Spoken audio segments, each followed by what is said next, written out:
கொடைக்கானலில் இருந்து அடுக்கம் வழியாக செல்லும் சாலையை சீரமைக்க கோரி வியாபாரிகள் கோரிக்கை விடுத்துள்ளனர்.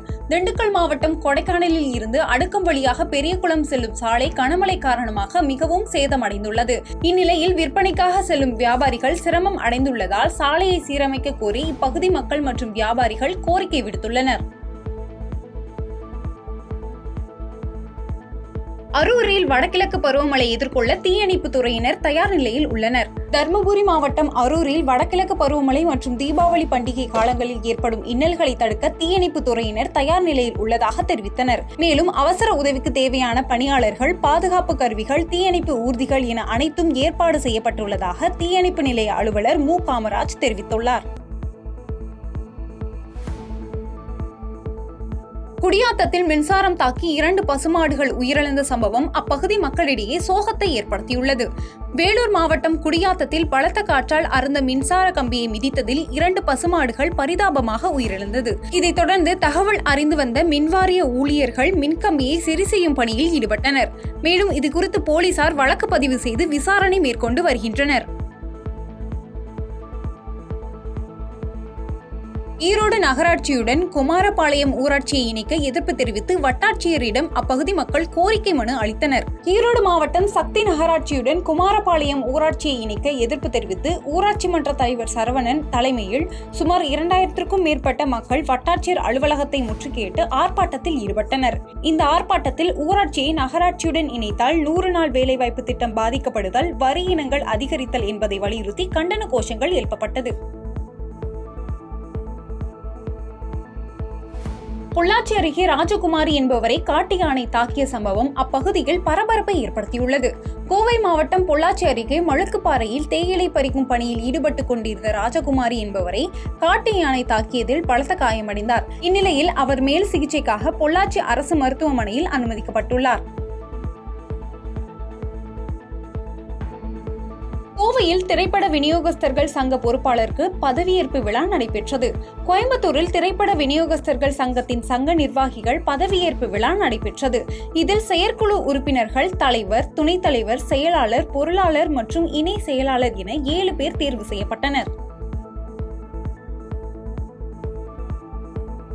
ராஜாங்குளத்தில் தீயணைப்பு மீட்பு பணிகள் குழு சார்பில் செயல்முறை விளக்க விழிப்புணர்வு முகாம் நடைபெற்றது. விழுப்புரம் மாவட்டம் திண்டிவனம் அருகே ராஜாங்குளத்தில் தீயணைப்பு மீட்பு பணிகள் குழு சார்பாக பள்ளி மாணவர்களுக்கு செயல்முறை விளக்கம் விழிப்புணர்வு முகாம் நடைபெற்றது. இந்த முகாமில் பருவமழை முன்னெச்சரிக்கை நடவடிக்கை மற்றும் நீர்நிலைகளில் விழுந்தவர்களை மீட்பது போன்ற பல்வேறு செயல்முறை விளக்கம் அளிக்கப்பட்டது. இளங்குனியில் தாவேக கழக நிர்வாகிகள் கட்சியின் கொடியேற்றி பொதுமக்களுக்கு அன்னதானம் வழங்கினர். திருவண்ணாமலை மாவட்டம் செங்கம் அருகே இளங்குனி ஊராட்சியில் தமிழக வெற்றி கழகத்தின் கொடியை மாவட்ட தலைவர் பாரதிதாசன் ஏற்றி வைத்து பொதுமக்களுக்கு அன்னதானம் வழங்கினார். முன்னதாக அவர் புதிய பேருந்து நிலையம் எதிரே உள்ள அம்பேத்கர் சிலைக்கு மாலை அணிவித்து கழக நிர்வாகிகளுடன் மரியாதை செலுத்தினார். மங்களம் அருகே உள்ள சாலையில் அமைந்துள்ள மின்கம்பத்தில் திடீரென தீப்பற்றி எரிந்ததால் அப்பகுதி மக்கள் அச்சத்தில் உள்ளனர்.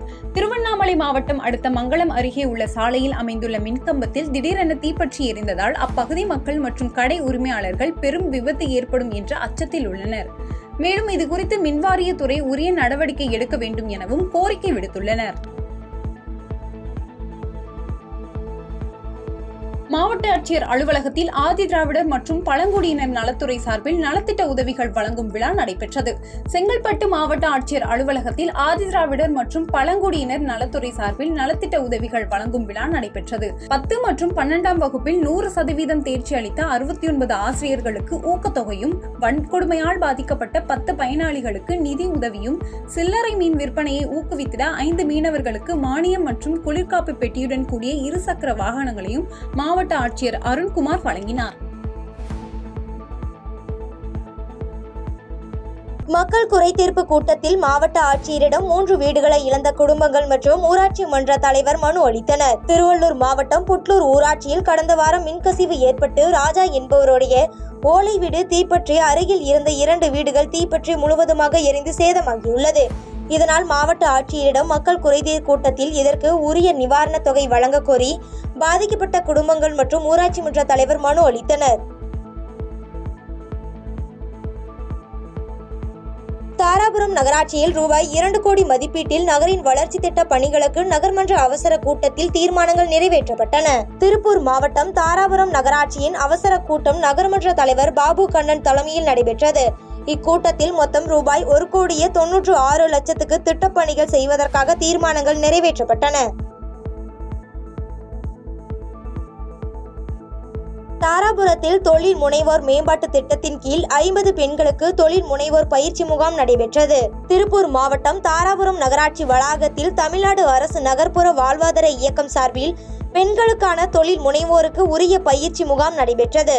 இது திருப்பூர் மாவட்ட தொழில் முனைவோர் திட்ட ஒருங்கிணைப்பாளர் பிரபாகரன் முன்னிலையில் பயிற்சியாளர் கண்ணன் உள்ளிட்டோர் பெண்களுக்கான தொழில் முனைவோர் பயிற்சியினை அளித்து வருகின்றனர். திருப்பூர் மாவட்டம் அவிநாசி அடுத்த பழங்கரை ஊராட்சியில் அனைத்து கட்சி கூட்டம் நடைபெற்றது. இக்கூட்டத்தில் மாநகராட்சியுடன் பழங்கரை ஊராட்சியை இணைக்கும் முடிவை அனைத்து கட்சி சார்பில் எதிர்ப்பு தெரிவித்து போராட்டம் நடத்த முடிவு செய்து தீர்மானம் நிறைவேற்றப்பட்டது. அவிநாசி தீயணைப்பு துறை சார்பில் தீ தடுப்பு பாதுகாப்பு குறித்த விழிப்புணர்வு நிகழ்ச்சி அரசு உதவி பெறும் பெண்கள் மேல்நிலைப் பள்ளியில் நடைபெற்றது. திருப்பூர் மாவட்டம் அவிநாசியில் உள்ள அரசு உதவி பெறும் புனித தோமையார் பெண்கள் மேல்நிலைப் பள்ளியில் அவிநாசி தீயணைப்பு துறை மீட்பு பணி குழு சார்பில் தீ தடுப்பு பாதுகாப்பு ஒத்திகை நிகழ்ச்சி நடைபெற்றது. இந்நிகழ்ச்சியில் பள்ளி தலைமை ஆசிரியை மற்றும் ஆசிரியர்கள், பள்ளி மாணவிகள் என திரளானோர் கலந்து கொண்டனர். உடுமலை அருகே திருமூர்த்தி மலை பஞ்சலிங்க அருவியில் வெள்ளப்பெருக்கு ஏற்பட்டு கோவில் முழுவதும் வெள்ளம் சூழ்ந்தது. திருப்பூர் மாவட்டம் உடுமலை அருகே உள்ள திருமூர்த்தி மலை பஞ்சலிங்க அருவியில் திடீர் வெள்ளப்பெருக்கு ஏற்பட்டு அடிவார பகுதியில் உள்ள அமனலிங்கேஸ்வரர் கோவிலை வெள்ளம் சூழ்ந்தது. மேலும் 1 மணி நேரத்திற்கு முன்பே கோவிலில் இருந்து பக்தர்கள் வெளியேற்றப்பட்டதால் அசம்பாவிதம் தவிர்க்கப்பட்டது. ஒருங்கிணைந்த பள்ளிக்கல்வி அனைத்து நிலை பணியாளர்கள் அமைப்பு சார்பில் கண்டன ஆர்ப்பாட்டம் நடைபெற்றது. மயிலாடுதுறை மாவட்டம் ஒருங்கிணைந்த பள்ளி கல்வி அனைத்து நிலை பணியாளர்கள் அமைப்பு சார்பில் மாவட்ட ஆட்சியர் அலுவலகம் முன்பு கண்டன ஆர்ப்பாட்டத்தில் ஈடுபட்டனர்.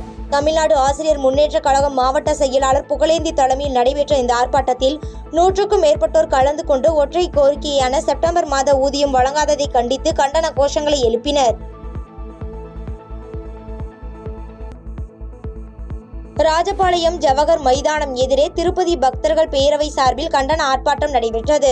விருதுநகர் மாவட்டம் ராஜபாளையம் ஜவஹர் மைதானம் எதிரே ஸ்ரீ வில்லிபுத்தூர் ஸ்ரீ மணவாள மாமுனிகள் ஸ்ரீ ஸ்ரீ ஸ்ரீ சடகோப ராமானுஜ ஜீயர் தலைமையில் நடைபெற்ற ஆர்ப்பாட்டத்தில் திருப்பதி பக்தர்கள் பேரவையைச் சேர்ந்த 70க்கும் மேற்பட்டோர் கலந்து கொண்டனர். இதில் திருப்பதியில் லட்டுவில் மாட்டு கொழுப்பு கலந்த விவகாரம் தொடர்பாக முன்னாள் முதல்வர் ஜெகன்மோகன் ரெட்டி மற்றும் முன்னாள் சேர்மன் சுப்பா ரெட்டி மீது கடும் நடவடிக்கை எடுக்க வலியுறுத்தி கோஷங்கள் எழுப்பப்பட்டன.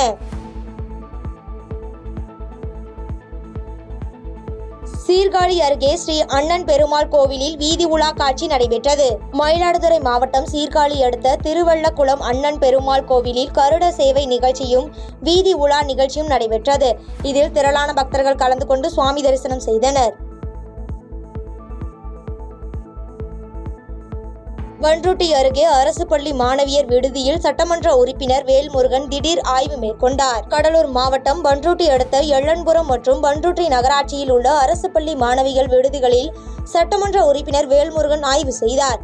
இந்த ஆய்வு மேற்கொண்டபோது விடுதிகளில் மாணவிகளுக்கு அடிப்படை வசதிகள் குறித்தும் வழங்கப்படும் உணவின் தரம் குறித்தும் கேட்டறிந்தார்.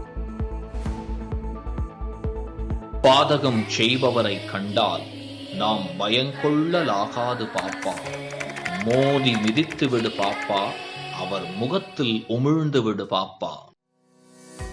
அண்மை செய்திகளை உடனுக்குடன் தெரிந்து கொள்ள இணைந்திருங்கள் இயம்நாடு தொலைக்காட்சியுடன்.